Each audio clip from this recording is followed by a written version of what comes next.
Nice to meet you this morning. Fantastic lineup this morning. Sandra, thank you very much for your excellent role as chair this morning. And we heard from four great companies, Irish companies. That's what it's really all about, this series. So thank you, David. Thank you, Ricardo. Thank you, Wesley. And thank you, Raymond, for your presentations this morning. Just talking about great companies, I just want to make a special thanks to the sponsors for this series: Autodesk, Diatech, BAM, Graphisoft, Leica, Leveling Equipment Services, Murphy Service, Celebri, Topcon, Zootech. Really, your support is very much appreciated. Without you, we wouldn't be able to put these series together. I'd also like to thank our event partners in 2017. They are the main associations in Ireland: the Association of Structural Engineers in Ireland, the Building Materials Federation, Chartered, the Construction Industry Federation, Engineers Ireland, the RAI, and Chartered Surveyors Ireland. As you know, we had to reschedule this event mainly because of a storm that we had in October, Ophelia. Our thoughts go out to the families that lost, very sadly, those 3 people in the storm. But I think you'd all agree it was worth waiting for. We would normally have an event in December, as we normally have a signature event in November, which was the gathering, but we're delighted, and thank you so much for coming along this morning. Just to talk to you about this digital roadmap. We've been waiting for almost a decade for this, and it's finally arrived. This has taken approximately 2 years of work in the background. Special thanks really goes out to Enterprise Ireland for the leadership that they have given in putting this roadmap together, particularly John Hunt. Many of you know John is based in London. Also Stephen Hughes, Neil Kerrigan in the background. They have navigated through a quagmire of bureaucracy to get to this point. They have been consulting with the government agencies, they have been consulting with the various professional bodies. Even assembling the National BIM Council was a task in itself. And I think they've come up with a good plan. The plan is founded on 4 pillars. The first pillar is leadership. And the basic idea, if you read the plan, I'm not going to go through the plan in detail this morning, but if you read the plan, it talks about putting the leadership structure in place first, looking at options for that leadership and how the executive will be formed. And then there will be a pillar of education, standardization, and also procurement. So this gentleman to my left here, Barry, and I have been working together for the last 4 years or more, but particularly in the last 2 years with Roger West and Trinity as well, is gathering, collating information and informing the council as we went along about other programs that would be around the world, how they have formed their own partnerships and their own programs. Notable examples would be the UK, Scotland. We also look at Canada, Australia, Singapore, and many other countries. And I think we've come up with a plan that we can be proud of as being in Ireland. So the idea basically is that the future is already here. It's just that it's not that very evenly connected. I was trying to come up with a kind of a sentence that might encapsulate the plan. And my thoughts were that this really is about connecting communities that are committed to a collaborative future. So that's effectively what it's all about. So you've all seen the map, or the roadmap, but what I'm going to do is maybe just spend a few minutes just talking about the first 6 months, the first half of 2018, which is going to be critically important that we get this right. So the immediate priorities, as I say, Barry's done an excellent job in summarising the plan. It's not that difficult to go through yourself, so you'll be able to pick up the various points along the roadmap, but you can see the 4 pillars there in place. So if you just go from top left to bottom right here for a minute. So the first thing that has to be done in the first 6 months of 2018 is that we have to look at the governance, the financial models for a national central resource with both public and private commitment. This is fantastic. The idea that the government is going to actually sponsor, support a digital centre of excellence. Where that will sit, we're not terribly sure yet. A university, a not-for-profit company, whatever. But this is a statement of intent by the government and by industry together to set this centre up. This centre will have a number of roles to play. Obviously, it'll have an event service, it'll have training, education, but also perhaps an incubation centre for high potential startup units, research and so on and so forth. The other big task they have to get on with is to develop and establish an executive and commission an implementation task group that will be made up of both public and private stakeholders. So one of the roles going forward is going to have to be a much deeper consultation now with all the stakeholders involved in the built environment and engineering industry in Ireland. Now, Enterprise Ireland, the Irish government, are keen to leverage existing mechanisms that are already in place. Now, CETA don't know right now what role they may have in this going forward, but what I can say is that conversations are taking place. We had a meeting last Friday, we have a meeting next Wednesday with Enterprise Ireland, and they're keen to build on the mechanisms that are already in place so we could hit the ground running in January 2018. Many of you will be aware that the OGP, the Office of Government Procurement, and the Government Contracts Committee, BIM group, have also issued a statement of intent that was recently ratified. So what's going to happen is, what's going to be needed for going forward is to support the OGP BIM champion, we don't know who that is yet, but also to engage with the new GCC BIM oversight body. Now, what we don't want to be doing is creating more silos. We need to have them all connected together. So whatever national centre resource goes forward, it'll have both public and private input. And the public input into that, obviously a keystone of that will be the oversight body that was referred to in that strategy. Now, because standardisation is one of the pillars in the roadmap, it's going to be important that this implementation team will engage and support CEN TC442, which is the international group looking at standardisation for BIM. Many of you may know they were here with us late last month in Croke Park. They had their own meeting that CETA hosted. And so Ireland are committed to adopting international standards. And you might have seen in the roadmap that the NSAI have a particular role to play in that. So again, working with the NSAI, working with the mirror group that are part of TC442, that's going to be important. Also, the specific commitment to standardisation, it makes sense for Ireland to get involved in Building Smart International. Now, how that will happen on the ground will have to be teased out. Many of you will know there's already a chapter in the UK called UKI. And any of you were at the gathering? Many of you here at the gathering? Did you hear Anne Kemp when she said that it was shameful that Ireland have not been part of the conversation of UKI, Building Smart? So that has to be fixed. So whether we get involved with UKI or we set up our own chapter, Enterprise Ireland and the government has said, we will support that. We will fund that. So that's a significant commitment.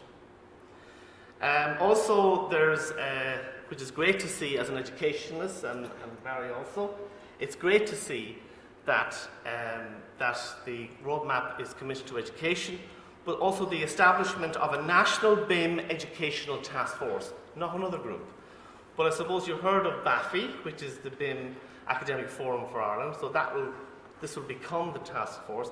And what that task force will do, and by the way, that will be representative of all island universities and IoTs. But what that will do, it will look to standardise BIM education in third level and in second level, because that's going to be something that we're going to be looking at. I know, Raymond, you mentioned working with schools. That's going to be a key part going forward. But we're going to try, and I know how difficult it is to get that agreed in the colleges, but that's going to be a major development. And also the development of an online level 2 BIM self-assessment tool. Mentioned that's the only point that we refer to level 2. And finally, the development of an online BIM support and monitoring tool for the public sector. So they're just some of the early priorities in the first 6 months, and it looks like there'll be a bridging program for 6 months to do this work. And then the real work starts. Once the foundations are in place, the real work starts mid-2018. So Barry has been working with me now and Roger West for the past 2 years. He's done some fantastic work. Sadly, he's moving to DIT as a full-time lecturer, but hopefully going forward he'll continue to work with us. What Barry has done is quite significant. He has collected case studies. He has carried out, alongside global BIM studies and so forth, and that has had a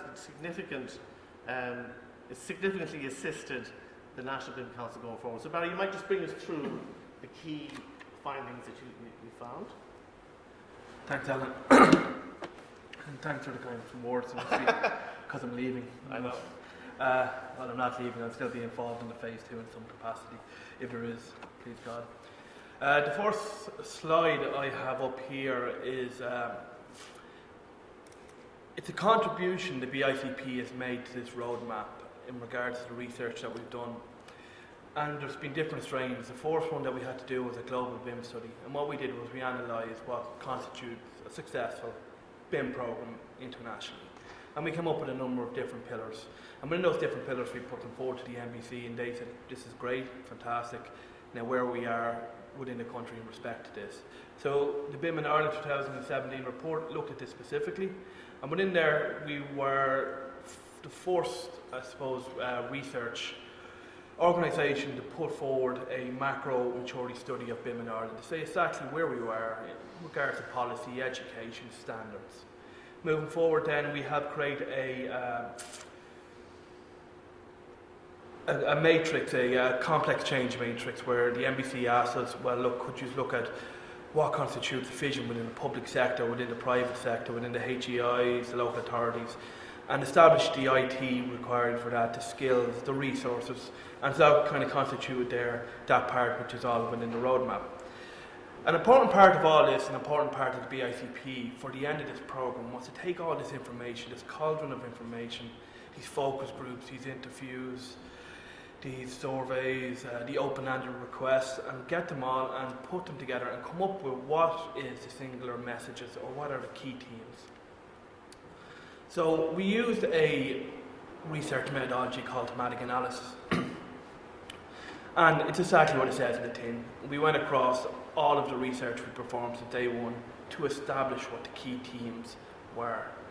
Now to do this, we use a software called Envivo, and what you do with that, for example, is if you have the word client in a survey to the word client in a focus group, you code that back into the Envivo software under the one code. And then within there you kind of start breaking it down and breaking it down and breaking it down until eventually what you have is an actual established key theme. So we did this, and what we came across was that the research fundamentally followed into the areas of clients, SMEs, public sector, standards, training and education. So the first one was clients. And what we ultimately found at the end of this process, that clients, they're struggling to understand the actual benefits of the building information modelling process.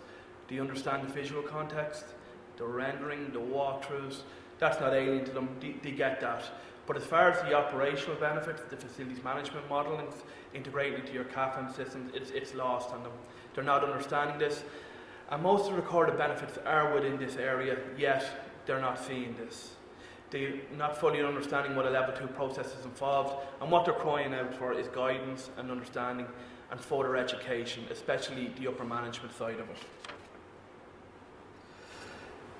So, while this is all, sounding a little bit on the negative side, what we are finding is that clients are actually dipping their toe. They're willing. There are a number of organisations, a number of public sector bodies that have executed their own BIM strategy, their BIM projects, and they have dipped their toes into it. But what they do need now in order to advance this is some more help, some more guidance. The second one we established was SMEs.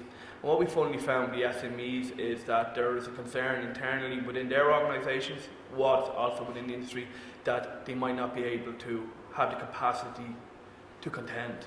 And this isn't your I suppose SMEs with 20 or 30 people. These are your micro SMEs with maybe 0 to 5 people. And there are key concerns here. And what's happening is that the larger contractors are reaching down into the supply chain and they're bringing the SMEs along, they're upskilling them, and they're putting BIM engineers out on site to help them along. But what they're finding now is that they felt that they've done enough of this process and they're going to start taking the security blanket away. And what we need to do is start adding training and resources. Singapore, for example, have a technology fund where every percentage of a project goes towards training and upskilling. And this is a potential area or potential solution which maybe it's warranted investigation. The next one that we looked at in here was the public sector. And what we found in here, part of BICP was to consult with public sector bodies. What we found in here that there was a high maturity within the sector. A number of public sector bodies are embracing it, but it's kind of done in a situation where a lot of, the bigger contractors are carrying them along. Internally, they're struggling to upskill staff. They have staffing concerns. On top of that, their main concern is that their IT staff are fighting against it because they don't want to allow foreign cloud computing platforms to come in and assist. They are kind of fairly set in what they have under strict regulations, and this is significantly impacting some of these public sector bodies. Further to this, there was requests within the industry for more clarity in standards, more clarity in legal issues, and so these are all things that hopefully what will happen is within this digital construction roadmap that came out, or announcement that's recently come out, there will be guidance within this. I think the Office of Government Procurement are hiring 3 technical staff, and hopefully with the 3 technical staff they'll work on all these issues and they'll obviously consult with the industry in relation to some of the research we came across here. The next one we found with regards to standards was that PAS 1192 is without a doubt the most, significantly adopted standard. The case studies we did, the surveys, every one of them point that this standard is gaining momentum, and it is, for better or worse, whatever way you look upon it, I'm neutral in this perspective, they are turning towards guidance. Certification, we're looking towards the UK regards to BRE, Kite Mark.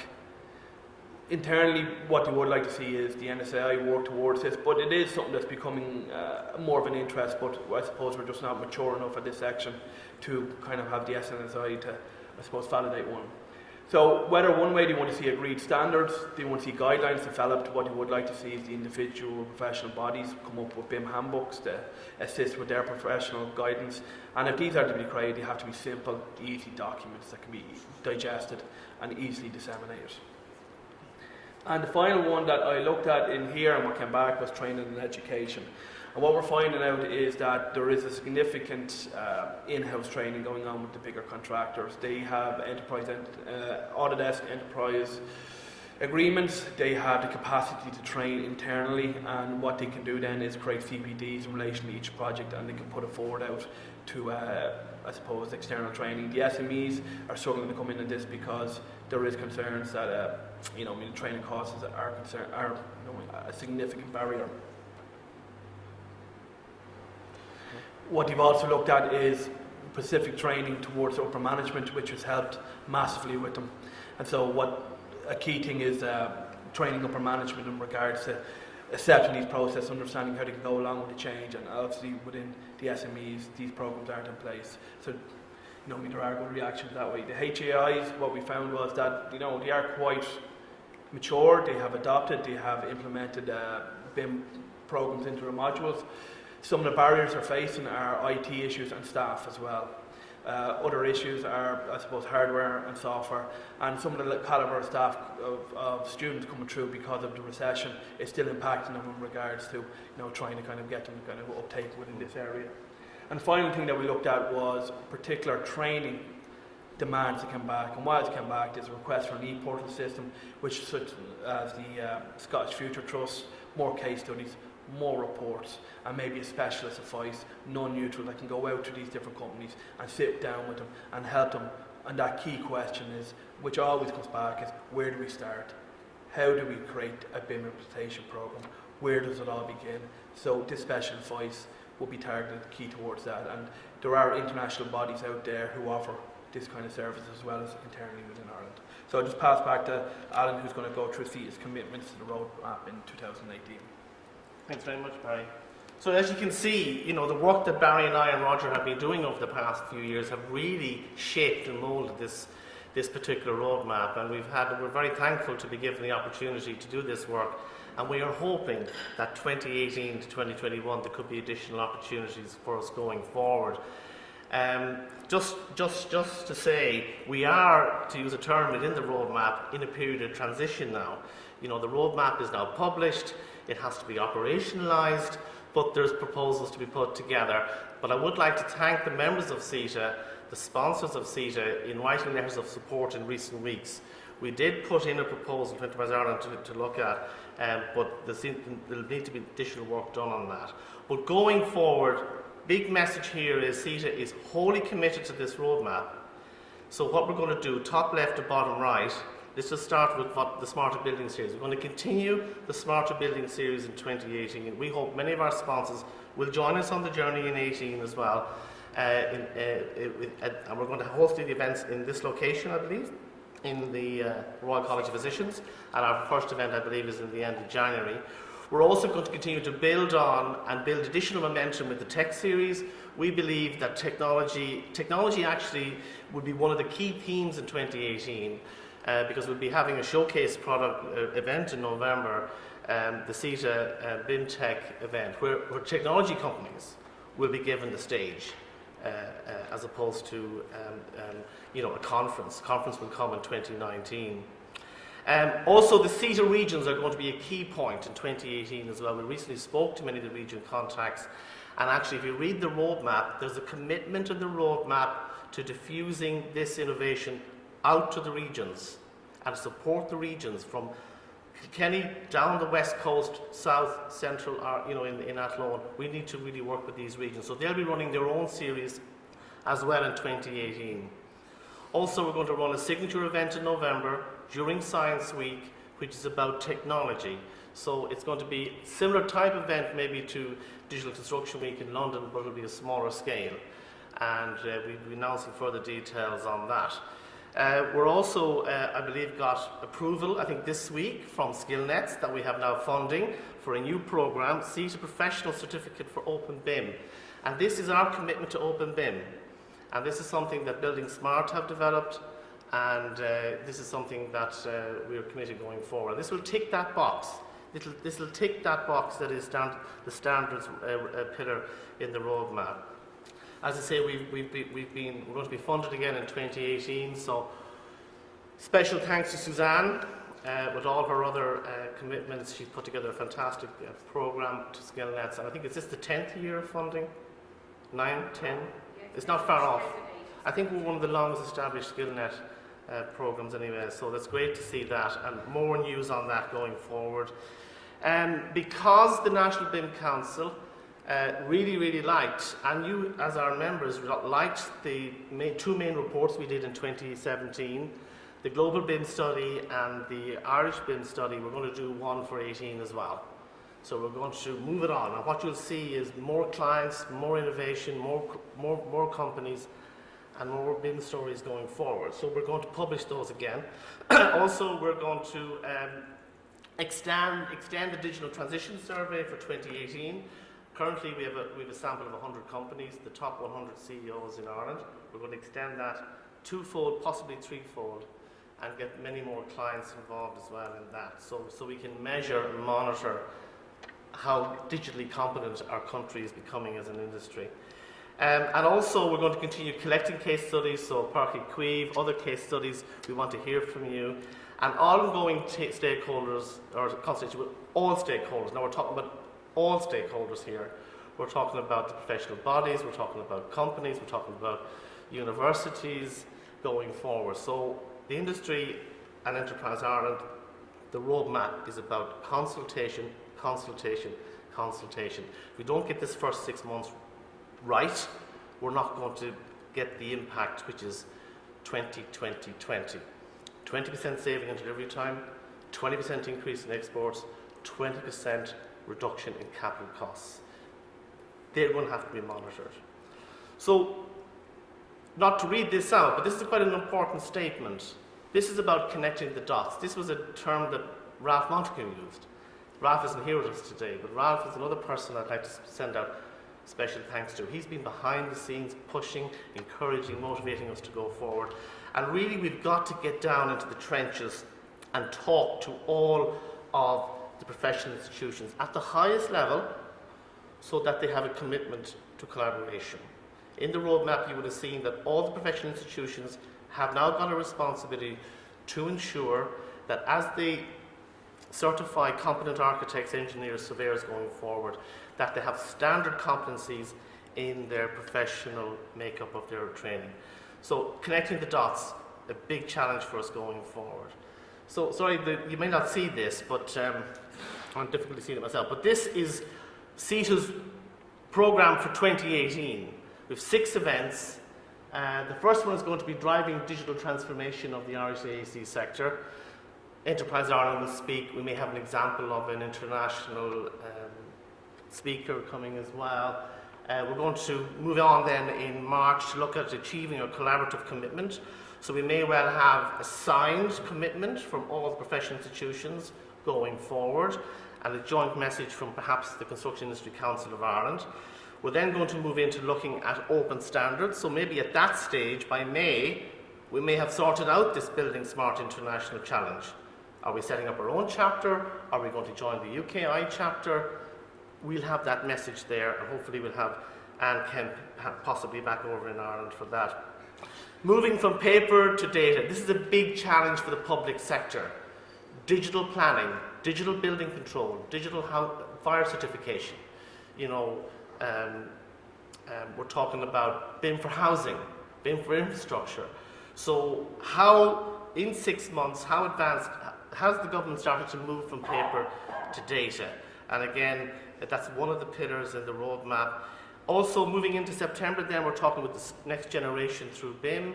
You know, we want to hear from school. We'll have a schools program maybe announced. The universities maybe will have signed a joint declaration to commit to digital competencies for their professions. And finally, as we move into October, this is where the government, and there's a lot of work to be done by the government, and David, in fairness, David O'Brien, you may know, is very much an innovator, but he needs a team around him. And that's going to take time. And so Barry mentioned that they're looking to recruit people, but hopefully by October, they may have made some progress. So that's our program for 2018. And by the way, we've now got a program for 4 years. We have a 4-year program now because we have a 4-year roadmap. So that's really fantastic. So can I just thank you all? Looking forward to seeing you in 2018. A small, intimate, but knowledgeable crowd. I think we have fantastic speakers this morning.